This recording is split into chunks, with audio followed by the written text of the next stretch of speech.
This video is something that concerns me and you.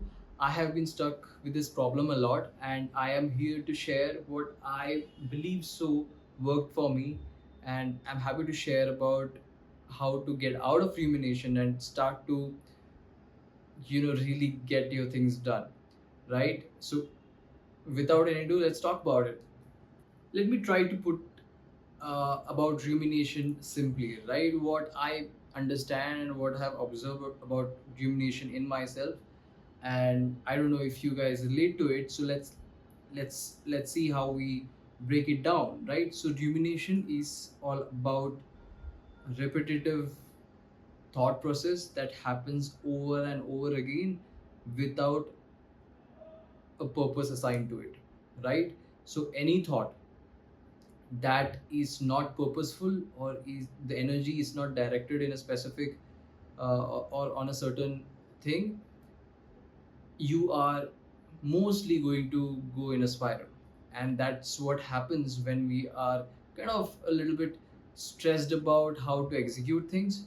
And that is something that we all face, and that's why we are here to talk about it, right? So when we are deciding on taking an action, it's all about a thought, and then we are acting on it, and then there is a feedback, and final there is an output.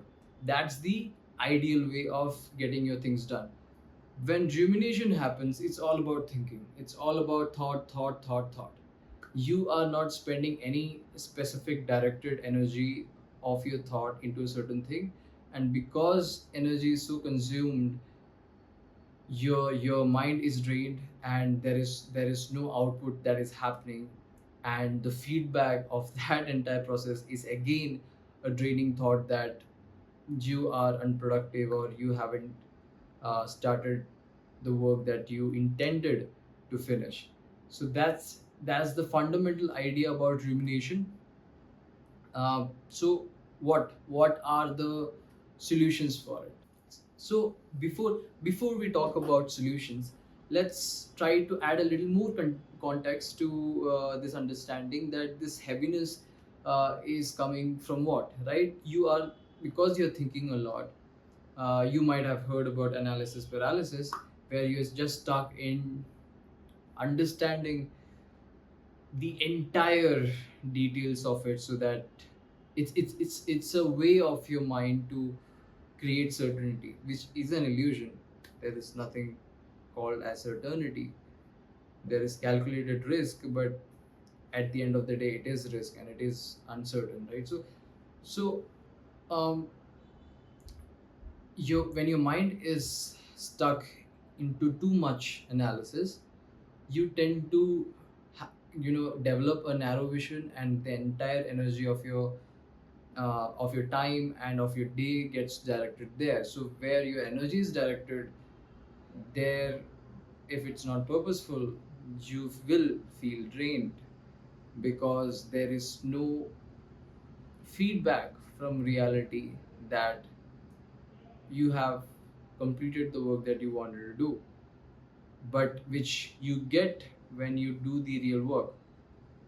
Your brain doesn't know about a good feedback or a bad feedback, right? It knows something as a feedback, a cue, and you can really use that for your own productivity, because the idea of fail fast and do more, and get things done more, is all about that, right? And also adding a little more context, I know that most of us are, have would have heard for sure about Pareto principle, which says that 80% of the results come from the 20% of the effort. And there's also a saying that you don't need 100% of the information to execute a certain job. If you are anywhere between 60 to 70%, you are having a lot of information that is enough, just enough to get things done, right? So how do we solve it, right? So time for solutions. This is something that I follow a lot. It helps me in just falling onto this platform for me, right? This is a uh, place for me which I had made sure as a non-negotiable thing to follow when I observe that I'm too much into rumination. So this framework is called action, right? So action stands for awareness, capture, tiny step, implementation, observing, and finally next move. So we'll start one by one. Uh, A, which stands for awareness, is the first step that you take or naturally you take while you decide on to do something, right? And the second, we move to capture. I am a great fan of writing my to do's, and because it feels that you are capturing it into the physical reality.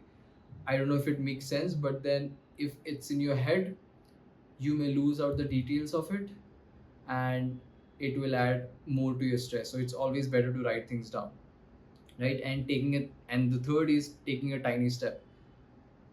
Tiny step, or taking any small step towards something that you really want to do, really is about getting into momentum, right? You should not allow yourself at all a room for thinking at that particular step. Forget about thinking too much. You just have to take the most simple tiny step that you can without adding any uh, extra details or thinking about it. And implementation is next, right? So whatever you have decided, you are straight away implementing it without any question. Observing, the next, observing is about taking a lot of feedback from whatever you are trying to do, the process or the task at hand gives you a lot of feedback while you are executing it. That really helps you a lot because that adds more value than you spending 2 3 hours or 4 hours in a day thinking about it. So getting failing fast and getting things done is all about that. And finally, the next move, you follow these 1 2 3 4 5 6, total 6 steps. So the first five, if you follow that, I think it creates a, you know, a platform for you to walk on. So the next move is already clear by the time you reach the fifth step. So this is the simple framework that I use. I am happy to talk about it more, but try to engage with it and try to adopt it. Let's see how you take this up and how it helps you. I'll be happy to know if it even helps one person to achieve whatever he or she wishes to do. So until next time, I'll catch you later.